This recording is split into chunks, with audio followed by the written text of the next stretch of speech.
சொல்லால் கொள்ளலாம், சொந்த பந்தங்கள் சொல்லால் கொள்ளலாம், மற்றொரு சதி செய்து மதிப்பை கெடுக்கலாம், மற்றொரு சதி செய்து மதிப்பை கெடுக்கலாம். இயேசு தாங்குவார், அவரே சுமப்பார், ஒருபோதும் கைவிடவே மாட்டார்.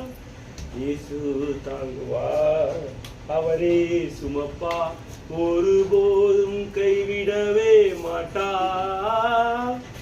அல்லேலூயா.